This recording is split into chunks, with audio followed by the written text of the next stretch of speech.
La vache! C'est assez splendide. S'affranchir des contraintes du monde moderne pour vivre une vie plus simple est une grande idée.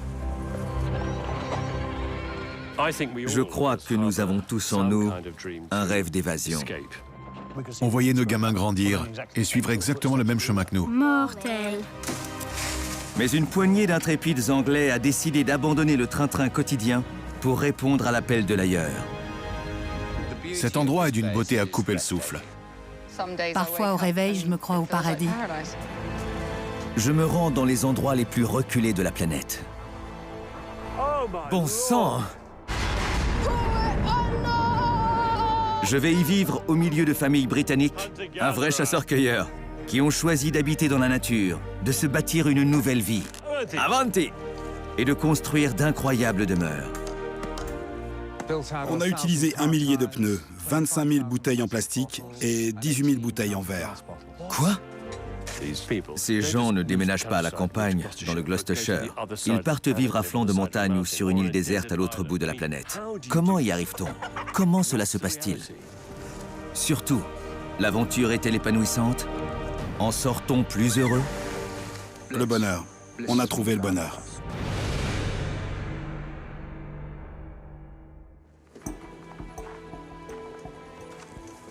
Je suis à Uppsala, en Suède. Et la température est d'environ moins 10 degrés. Sur un quai de gare, j'attends le train couchette qui m'emmènera vers le nord. Et j'arriverai tout près du cercle polaire d'ici 9 heures. Voici mon train, il était temps.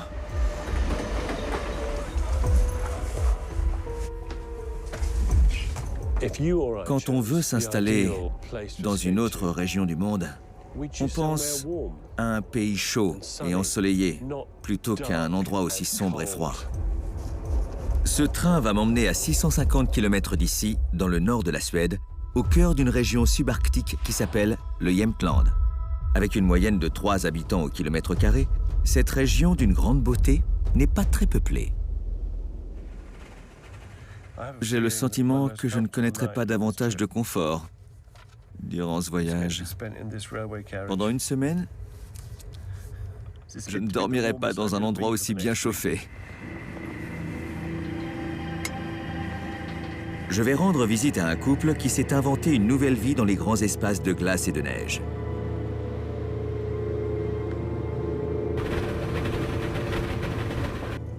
Oh, c'est vraiment magnifique. Le paysage me semble d'autant plus beau que je l'admire installé près du chauffage. Mais là dehors, il doit faire à peu près moins 15 degrés. Je me prépare à affronter le froid car dans 40 minutes, je devrais descendre du train.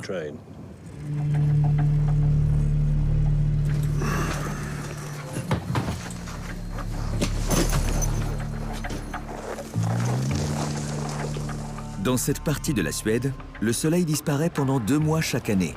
Et les températures peuvent descendre jusqu'à moins 40 degrés. Je suis pressé d'arriver à destination.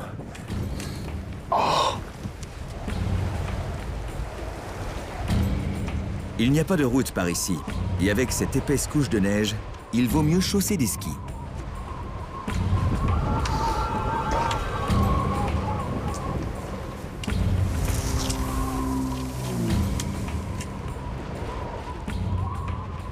C'est vraiment pénible. J'ai du mal à m'orienter parce que les montagnes sont cachées par la brume. Je ne sais plus exactement où je suis, mais je pense que ce doit être par là, vers cette clairière. Pas de panique, hein?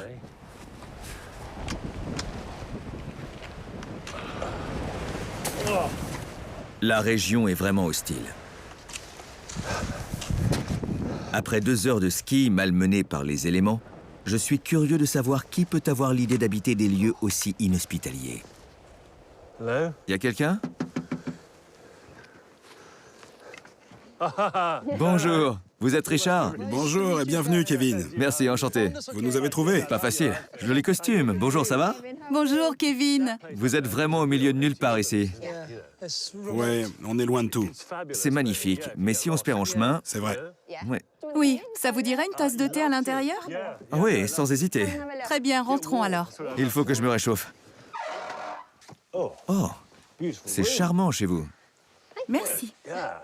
Un vrai petit musée. Regardez-moi ça. C'est le seul chauffage que vous ayez? Oui, c'est le seul. Il vous sert aussi de cuisinière? Non, nous avons un autre petit poêle à bois dans la cuisine. Nous en avons un pour le chauffage et l'autre pour la cuisine. Nous vivons comme au 19e siècle, mais nous trouvons tout ce qu'il faut à l'extérieur. Du bois pour le feu et la rivière pour l'eau. Donc vous n'avez pas l'eau courante, ni le gaz, ni électricité, ni carburant. On rapporte aussi des blocs de glace de la rivière. C'est une façon très pratique de stocker de l'eau à l'extérieur. On vit dans cette pièce en ce moment. On dort. Là, dans le grand lit? Oh, pas vraiment grand, mais confortable. Une seule pièce pour vivre, dormir, Manger, cuisiner et manger. c'est ça. Et c'est ce que vous vouliez? Vous avez toujours rêvé de vivre comme ça? Tout à fait. Quand j'étais tout petit, je ne rêvais que de ça, de vivre dans une cabane au fond des bois, en Alaska ou au Canada. Finalement, c'est la Suède. Il y a 4 ans, Richard et Claire Rhys ont démissionné de leur travail et ont quitté la ville de Temby, dans le pays de Galles. Avec 2500 € en poche, ils sont arrivés dans ces grands espaces aux forêts enneigées. J'avais un travail assez bien payé. J'étais mon propre patron.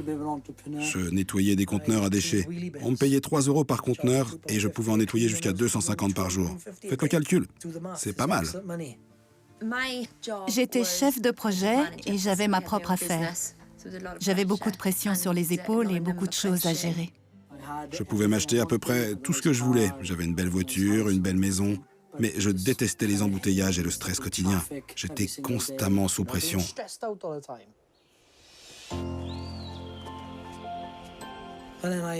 Alors, on a décidé de changer de vie. Et on s'est retrouvés ici. Claire et Richard ont choisi le nord de la Suède pour la beauté de ses paysages et sa nature sauvage. À partir d'un petit village, ils ont sillonné la contrée et c'est un habitant de la région qui leur a conseillé de visiter cette vallée perdue. Avec Claire, on s'est échappé. On a fui la routine, le stress, et c'est fabuleux. Je ne me suis jamais sentie à l'aise au Royaume-Uni. Ici, on a une nature belle, féerique. Ça ressemble au monde de Narnia. Cela ressemble plus à Nanook l'Esquimau qu'à Narnia, d'après moi. J'aimerais poursuivre la conversation, mais je suis épuisé et j'aimerais découvrir l'endroit où je vais passer la nuit. Je vais dormir loin d'ici? Non, juste au-dessus, à peine à 5 minutes à pied. Vous voyez? Ah, d'accord, d'accord. Richard a construit une petite hutte un peu à l'écart de leur cabane. Tout en bois? Ouais, tous les matériaux viennent de la forêt. La maison du Hobbit. Du Hobbit? Ouais, on l'appelle la maison du Hobbit. Vas-y, Kevin. Un petit coup de pied. Je pense qu'elle a gelé.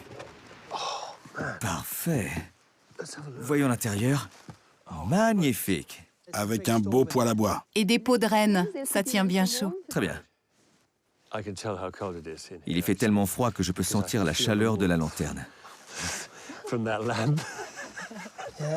Je pense qu'on devrait allumer le poêle sans tarder, non? Il est vital d'entretenir le feu, parce que si la température extérieure descend jusqu'à -30 et que le poêle s'éteint, tu vas être réveillé par le froid. Et si tes doigts sont trop engourdis, tu pourras pas utiliser le briquet ni les allumettes. J'ai pas envie que tu viennes frapper à ma porte pour me demander de te faire une place dans mon lit. Alors, ne le laisse pas s'éteindre.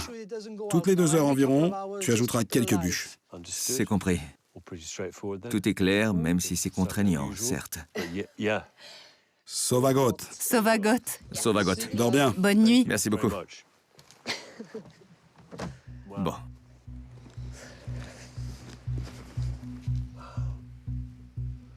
Bon. Je suis déjà angoissé par le feu. Je dois garder le poêle allumé toute la nuit. J'ai reçu les conseils de survie de mes hôtes, qui m'ont abandonné dans la maison du Hobbit. Et à l'extérieur, la température est en chute libre. Ils n'ont pas l'air de vouloir imiter les autochtones. Ils ressemblent plutôt à un couple d'excentriques. Ce qu'ils sont, en fait. Et c'est très bien comme ça. La température va baisser jusqu'à -30 et je n'ai pas envie d'essayer de frotter les allumettes avec mes doigts engourdis. Et je ne veux pas non plus qu'on me retrouve mort de froid. Il fait un froid de canard.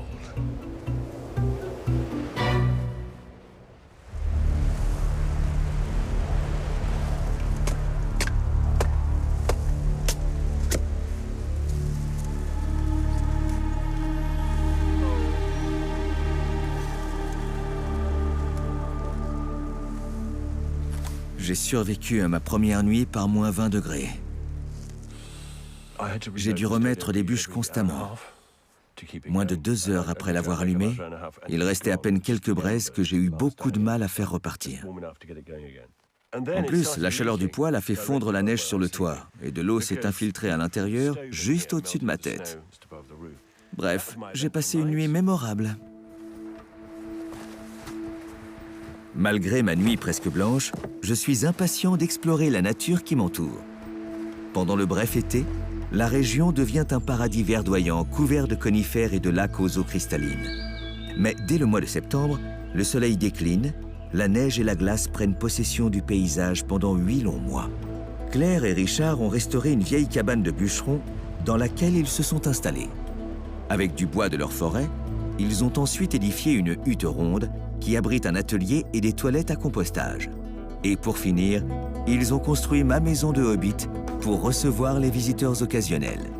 Comme il n'y a pas de route, ils utilisent une motoneige pour rapporter les provisions achetées dans un magasin situé à 2 heures de là. Le commerçant les leur cède gracieusement en échange de l'entretien de la forêt. Le couple ne dépense que 250 € par mois. Je suis curieux de savoir ce qui se passe quand des gens se privent de toute aide de la société et tentent de tenir dans un environnement aussi hostile. Comment vivent-ils et pourquoi? Pour quelles raisons se sont-ils installés ici?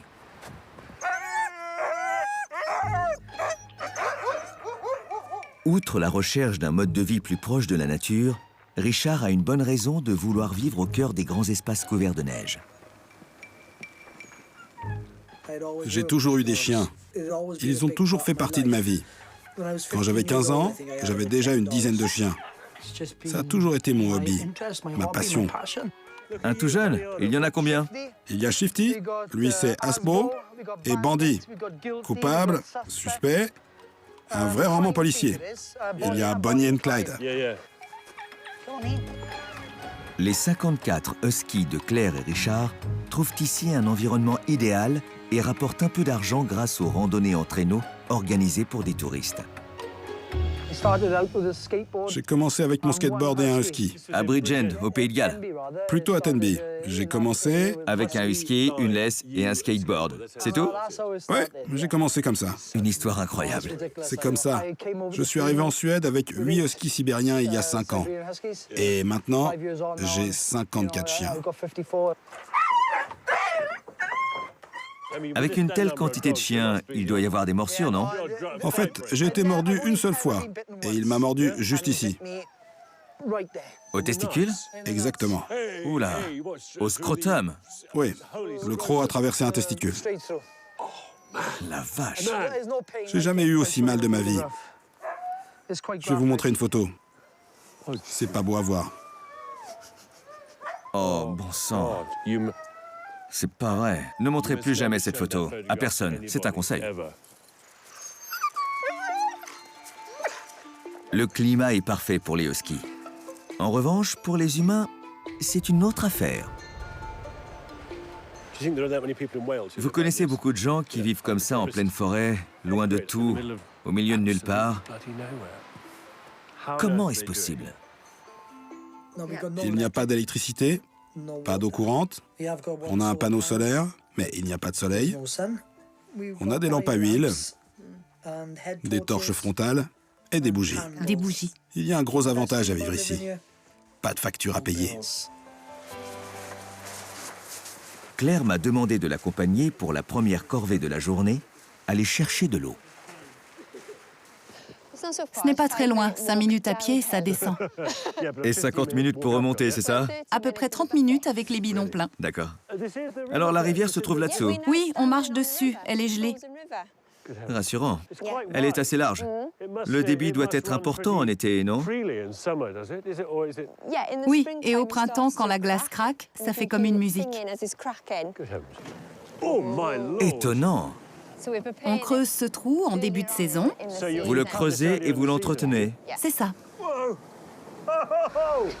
Incroyable, c'est magnifique. Bon sang, L'eau est froide. pas si froide que ça au premier contact. Méfiez-vous, ça change vite. En voilà un! Ça nous apprend à apprécier l'eau à sa juste valeur. C'est sûr, l'eau ne manque pas par ici, mais ça demande quelques efforts. C'est dur.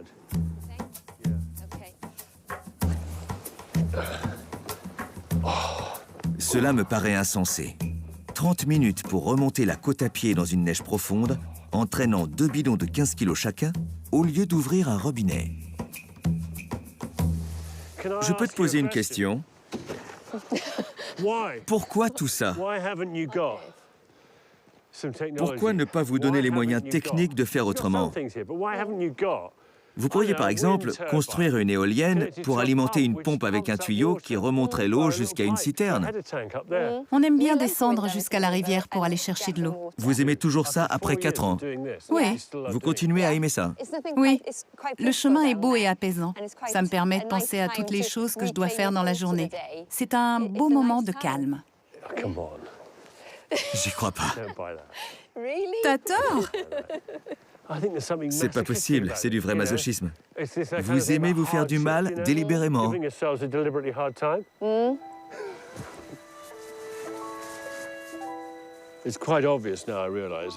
Je me rends compte que si une compagnie électrique ou un fournisseur d'eau courante leur proposait d'installer tout ça gratuitement, Claire et Richard leur diraient « Non merci, cela nous rend plus heureux de nous en passer. » Notre vie est plus simple. On apprécie davantage les choses simples, on en tire plus de satisfaction. Comme toujours en pleine nature, on est obligé d'être constamment en activité. Les 54 huskies ont besoin d'exercice. Voilà, bon chien. D'après Richard, il est indispensable que les chiens soient toujours en parfaite condition physique. Et il veut m'apprendre à conduire un traîneau. J'ai jamais fait ça. Pour Richard, le traîneau à chien est un moyen de déplacement. Mais même quand il n'a pas besoin d'aller très loin, il doit les atteler pour les entraîner. Ces chiens ne sont pas des peluches. Ce sont des athlètes capables de courir sur des dizaines de kilomètres si on les entraîne régulièrement. Bon, comme il y a beaucoup de chiens, il y a aussi beaucoup de crottes de chiens. Avant le départ, Richard m'apprend quelques consignes de sécurité. Allez, Fido, tu vois? Si je me fais traîner à terre, je fais ça. Je peux me casser le poignet, mais pas perdre l'attelage. C'est le plus important. Je comprends. Les chiens sont plus importants que mon poignet. D'accord. Les chiens comptent plus que tout. Ils sont impatients, prêts à partir. Ils tirent fort.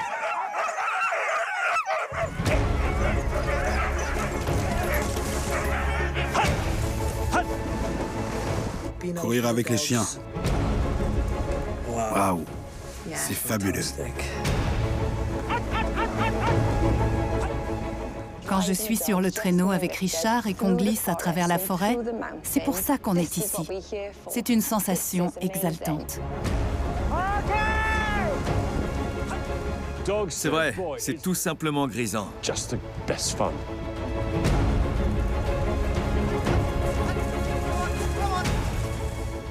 J'aurais pu faire ça toute la journée, sans m'en lasser.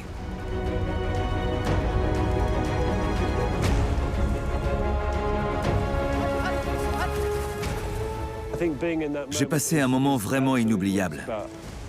C'est fort. On ne pense à rien d'autre. Je suis sûr que cette activité est cruciale pour leur bonheur ici.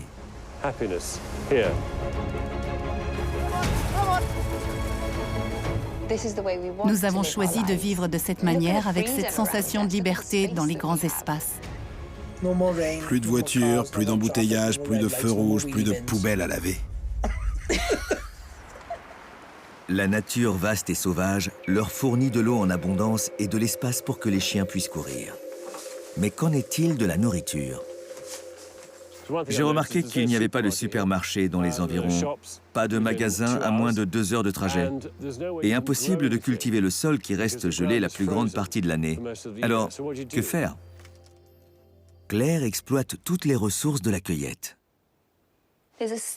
Dans les régions polaires, il existe une courte saison durant laquelle on trouve des baies. Il y en a un peu partout, alors on passe notre temps à cueillir.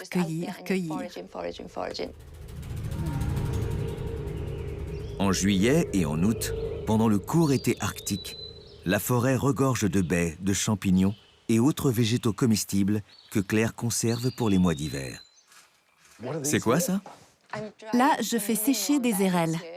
Ça ressemble au canneberge. Oui, et ça, c'est de la confiture de plaque-bière. Les Suédois en raffolent. D'accord.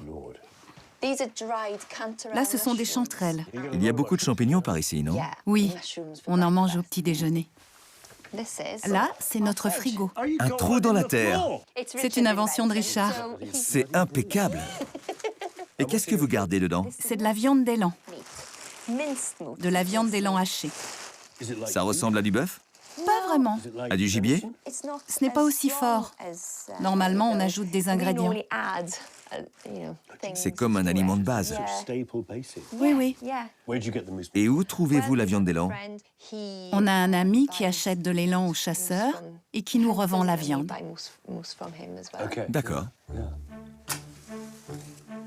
En hiver, on mange beaucoup de petits pois et de carottes. En boîte. Ils appliquent des techniques de survie alimentaire, en fait. C'est l'apport en protéines qui compte, plutôt que la gastronomie. Et ça devient de plus en plus difficile à mesure que l'hiver avance. J'ai perdu du poids, je me sens mieux qu'avant. C'est plus sain. Notre régime suédois reste équilibré, même si le menu n'est pas très varié. En ce moment, nous sommes mi-février. Les températures descendent très souvent sous les -20 degrés et les réserves d'aliments frais s'épuisent. Alors, où m'emmenez-vous? On va monter jusqu'au lac. Richard est parfois contraint de poser des pièges, ou comme aujourd'hui, d'aller à la pêche. Qu'est-ce qu'on pêche par là? De la truite de lac. C'est comestible, ça? Oui, Le goût est bon? délicieux. La neige fait place à la glace. Où va-t-on pêcher? Sur les parties les plus sombres? Ouais, on va essayer d'abord par ici. Quelle épaisseur a la glace? Oui, je vois. Et solide comme du béton armé. J'espère. Un avion pourrait atterrir là-dessus. J'ai entendu un craquement. La glace est percée. Parfait. Drôle de canne à pêche, on dirait un jouet. Regarde, Kevin, ce qu'il faut faire, c'est agiter le leurre comme ça. Le faire danser un peu. Des petites secousses. Ouais, comme un petit poisson. D'accord, c'est bien transparent. Richard a adopté une méthode locale très particulière pour attirer le poisson. Grâce à un chant traditionnel appelé yoik.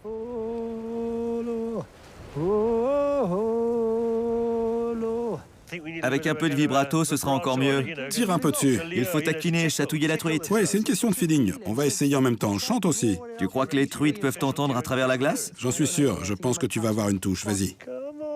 Viens donc, petit poisson. Viens à nous.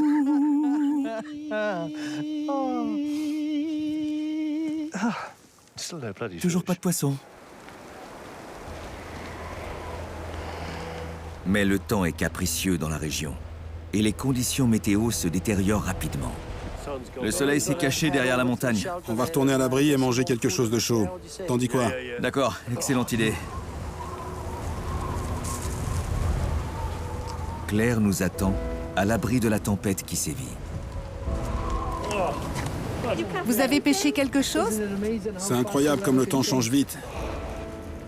Comme je me doutais que vous n'alliez rien attraper, j'ai préparé à manger. T'as senti qu'on reviendrait bredouille? Du ragoût d'élan. Ragoût d'élan. Viande d'élan et pommes de terre. Grâce à ça, nous n'allons pas mourir. Qu'est-ce que tu en dis? Ça tient au corps. Ça vaut mieux. On aura besoin de ça pour le retour. Je pourrais tenir combien de temps tout seul, là, dehors? 2 ou 3 heures. 2 ou 3 heures. Avec la fatigue, l'hypothermie et la déshydratation, on te retrouverait raide gelé. Dans cette région, il ne faut pas se risquer comme ça sans expérience. Je n'ai aucune expérience. Ouais, mais tu es... T'es avec nous, tu n'as rien à craindre. Ok, merci. On a vraiment du très mauvais temps, là. Je trouve ça passionnant. Passionnant. Oui, bien sûr. Retourner à la maison devient un défi à relever. Un vrai défi.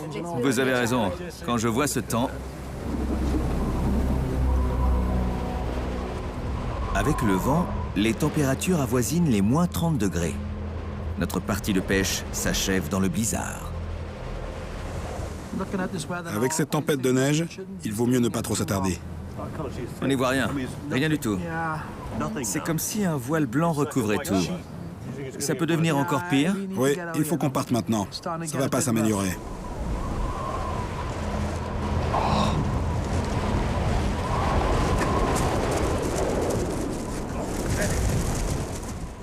Il faut toujours être très prudent ici. Ne rien laisser au hasard. Une seule petite erreur peut devenir une erreur fatale. Ça ne pardonne pas quand ça descend à moins 20, moins 30.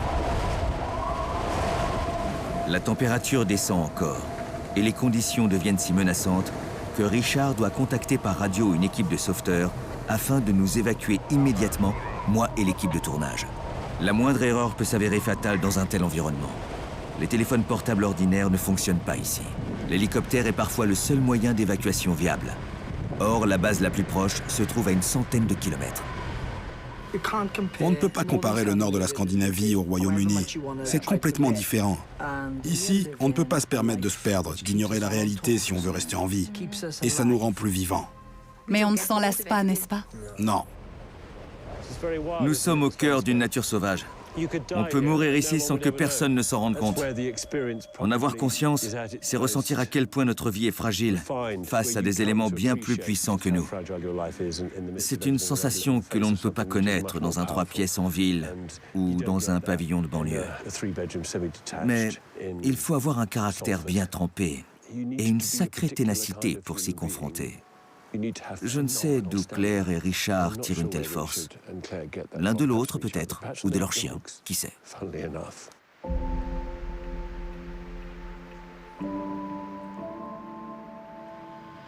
Les éléments nous ont privés de poissons pour le dîner. Mais Richard connaît une autre source de protéines. Dans un petit village, à 1 heure de motoneige, nous avons rendez-vous avec un éleveur local.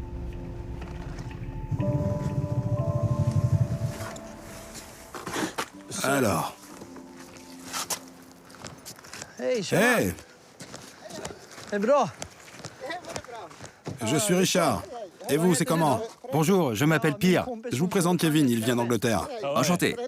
Vous parlez un peu anglais? Oui, un petit peu. Oh bon sang, je pensais qu'on allait chercher de la viande. Quand j'achète de la viande, j'achète de la viande. Je fais pas semblant. Je pensais que t'allais juste acheter quelques steaks. Il y a pas mal de steaks, là. Je veux bien le croire. C'est un renne, n'est-ce pas? Un mâle, c'est ça? Et pour être lourd, il est lourd. La motoneige de Richard est indispensable pour transporter certaines provisions.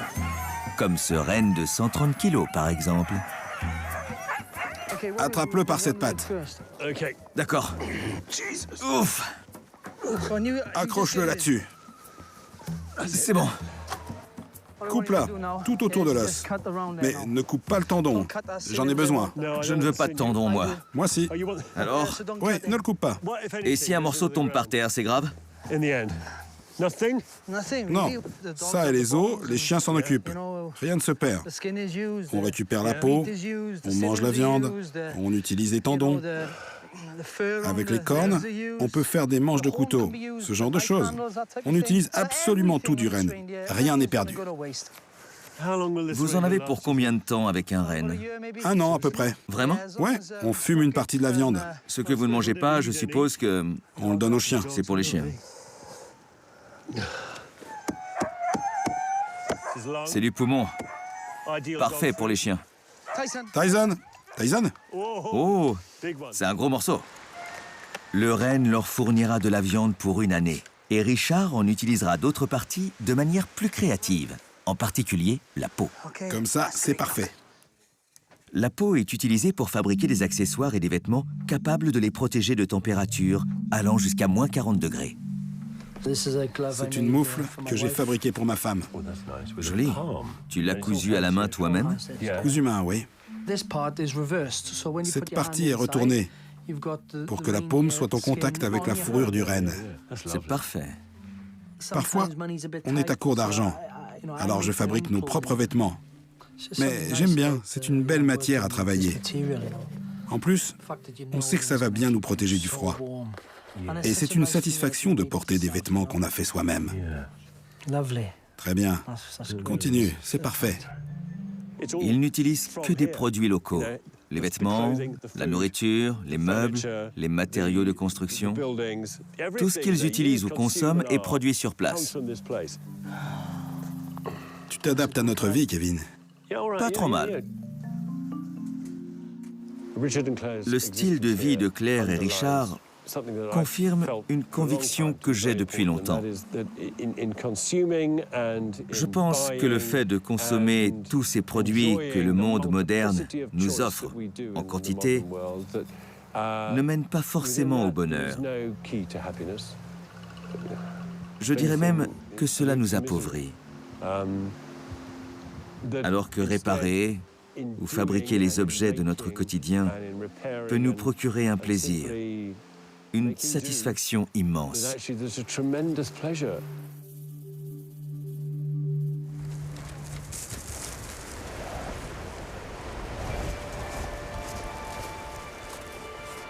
Cette région proche du cercle polaire reste sous la neige pendant 8 mois de l'année. Quand l'été revient et que la neige et la glace disparaissent pour quelques semaines, Richard et Claire mettent à profit cette parenthèse pour faire provision d'une quantité de bois qui devra les chauffer durant tout un hiver interminable. Il doit faire en sorte que je n'ai pas froid. C'était la condition pour que je vienne vivre ici. Tu me l'as promis, alors c'est toi qui dois mettre des bûches dans le poêle pendant la nuit.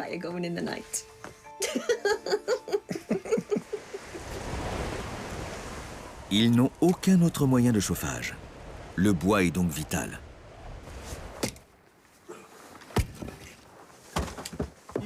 Encore la moitié d'un ster. Oui, Notre produit le plus précieux, surtout quand il fait moins 25 à l'extérieur. oui. À cette température, vous devez en consommer des quantités. Tout à fait. Mais Richard construit actuellement un nouvel équipement capable d'apporter encore plus de chaleur à leur quotidien. Une autre cabane. Ce n'est pas une cabane, c'est un bastou. Un quoi? Ça veut dire sauna en suédois. Ah bon? Ouais, Claire ne rêve que de ça. Elle se plaint tout le temps parce qu'elle doit aller jusqu'au village pour se doucher ou se laver. Alors, je construis un sauna sur place.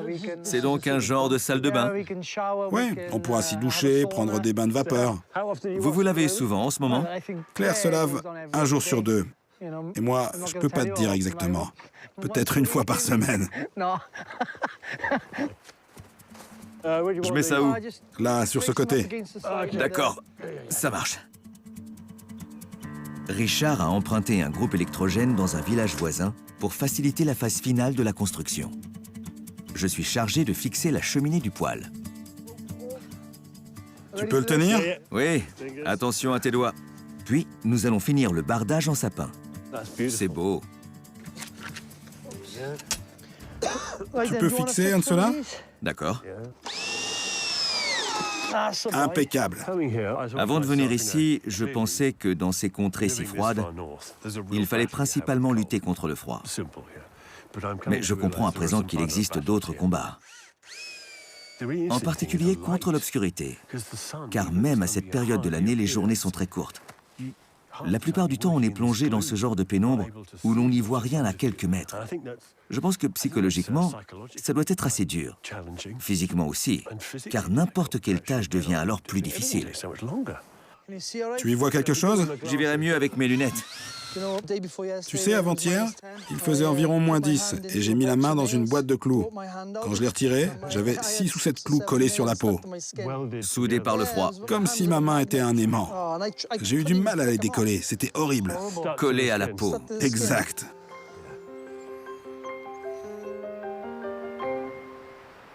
Claire et Richard vivent une vie harmonieuse, en compagnie de leurs chiens. Mais j'aimerais savoir si certaines choses ne leur manquent pas. J'ai dans ce sac des choses que j'ai achetées pour vous. Je me suis dit que ça pourrait vous plaire, Oh, du bisto! pour corser vos sauces. Quoi d'autre? Voyons voir. Ah, ça, c'est pour toi. Donne ta main. Touche et essaie de deviner. Essaie. Oh, je sais ce que c'est. Du bœuf en gelée. C'est fantastique. Et ce n'est pas fini. Il n'y en a pas une, pas deux, mais 3 boîtes. Un homme heureux, C'est ce genre de choses qui me manque parfois. c'est vrai. Aller à Tesco, à Sainsbury, Acheter un gâteau et acheter des produits que j'aime. et qu'on ne trouve pas ici. Non, du bacon. Le bacon me manque. Le fish and chips, les saucisses frites et les kebabs. Bien, bien gras. Que de la malbouffe. Les traiteurs indiens, les chinois. Le chinois à emporter, Oui, l'indien, le chicken tikka. les pizzas. Ah, le keman nan, le riz frit de Singapour, j'adore ça. Les travers de porc rôti au miel. Ah, bon sang. Le lilt, le lucozade. Je pourrais continuer comme ça pendant des heures. Les boulettes de poulet marinées à l'ail et au miel. Claire et Richard ont à l'évidence la nostalgie de certains goûts. Ils sont isolés et ne reçoivent que quelques rares visiteurs. Leurs voisins les plus proches sont à des dizaines de kilomètres. Je me demande ce qui leur manque du point de vue des relations humaines. Quand on part pour réaliser un rêve parce qu'on écoute son cœur, il y a toujours des choses négatives. J'aime mes amis et ma famille, et ils me manquent. Mais ils ne me manquent pas au point que j'en sois malade et que j'ai besoin de repartir. Claire me confie que Richard est dans une situation assez inconfortable de ce point de vue. En effet, il a laissé au Pays de Galles les 2 enfants qu'il a eus d'une précédente compagne. Ses enfants lui manquent terriblement. Ils se parlent par Skype 2 fois par semaine, mais ça lui brise le cœur. Parfois, il ne peut même pas joindre son fils et sa fille. C'est un homme fort, mais pas au point de tout pouvoir porter sur ses épaules sans sourciller, vous savez. Nous devons être forts ensemble. Nous devons continuer à nous soutenir l'un l'autre. Nous ne pouvons compter sur personne d'autre ici. Les communications sont difficiles depuis cette contrée isolée. Dans l'obscurité, j'accompagne Richard à travers la forêt durant une demi-heure jusqu'à une voiture qu'il laisse sur place pendant une bonne partie de l'hiver. Qui vas-tu appeler? Je vais essayer de joindre mon fils. Et c'est le seul endroit depuis lequel on peut capter un signal Wi-Fi, c'est ça? Ouais, le seul. D'accord.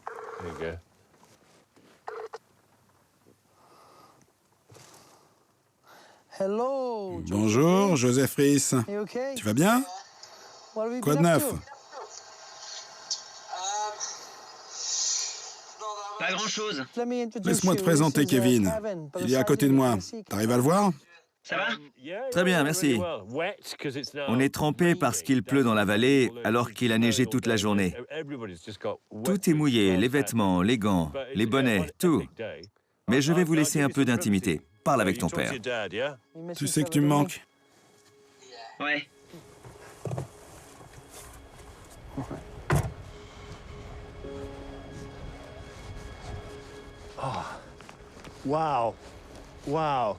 Eh bien, une demi-heure de motoneige dans la nuit pour aller dans une voiture gelée, garée au milieu de nulle part, juste pour pouvoir parler à ses enfants. Ça ne se passe pas comme ça au paradis, normalement. Impossible.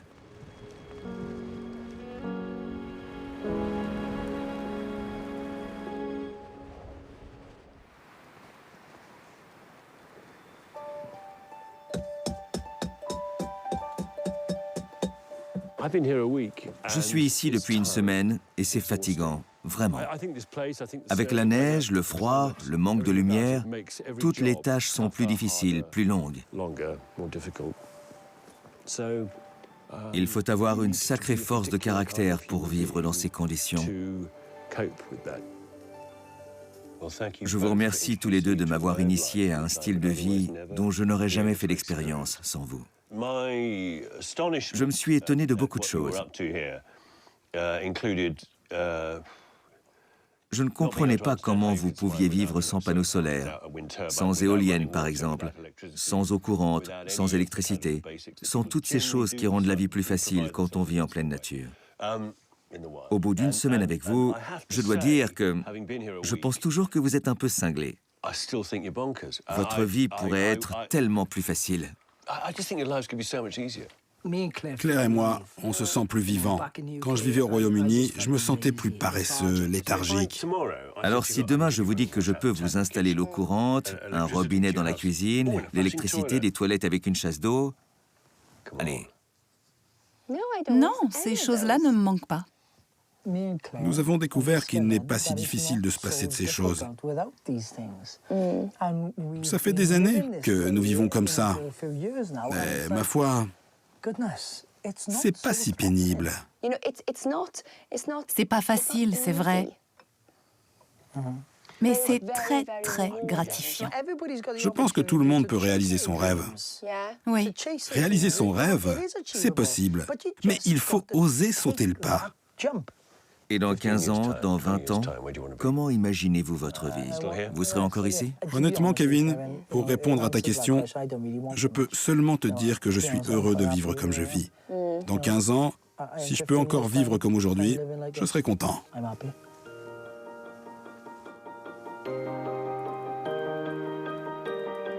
Depuis mon arrivée il y a une semaine, les températures sont restées résolument négatives. Mais nous allons bientôt pouvoir nous réchauffer grâce au bastou, le sauna. Mission accomplie. Alors on va pouvoir... Mission accomplie. Je veux voir sa réaction quand elle entrera. Je vais jeter un coup d'œil. Oh, c'est beau. Et il fait bon. Waouh, il fait chaud. C'est coquet. Superbe. Tu es contente? Merci beaucoup, merci. Oui, très réussi. Il s'est vraiment donné du mal. Toi aussi, Kevin, je suis ravie. Il n'y a pas beaucoup de moyens de se laver par ici. J'ai juste frotté de la neige sur mes aisselles. C'est tout ce que j'ai pu faire. Je suis impatiente d'avoir un homme tout propre. Un mari tout propre, vite. Le sauna va changer leur vie. Ils disposent à présent d'un endroit chaud où ils peuvent se laver. Ensuite, leurs hôtes pourront également profiter des bienfaits de la civilisation. Le sauna est la seule chose civilisée ici. Je suis sûr que vous n'avez jamais eu aussi chaud depuis des années. C'est génial. Tu ne vas pas t'en servir de cabane à outils, hein? Non, je te le jure. J'espère. Je rêve d'un endroit sans chien, sans outils. Oh, il ne va pas faire entrer les chiens dans le sauna. C'est promis. Il en serait capable? Pas d'outils ici, c'est promis. C'est complètement fou. Les deux m'ont dit à quel point ils se sentent plus vivants que jamais ici. Mais si vous me demandez si je pourrais vivre comme eux, même si j'aime et j'admire leur façon de vivre et cet endroit, la réponse est non. Je ne pourrais pas, parce que mon caractère n'est pas aussi trempé et que je me sens trop vulnérable pour ça. Dans un sens, je suis plus normal, je pense. Leur vie n'est pas à la portée du premier venu. Il faut être un peu différent. Je trouve cet endroit merveilleux, très particulier. Quand on sort et qu'il neige, que tout le paysage scintille, c'est vraiment magique. J'ai du mal à m'imaginer enfermée dans un bureau à faire un travail que je déteste. Le manque d'argent ne me dérange pas. Je me sens plus riche, même si on gagnait très bien notre vie avant. Mais je me sens plus riche aujourd'hui.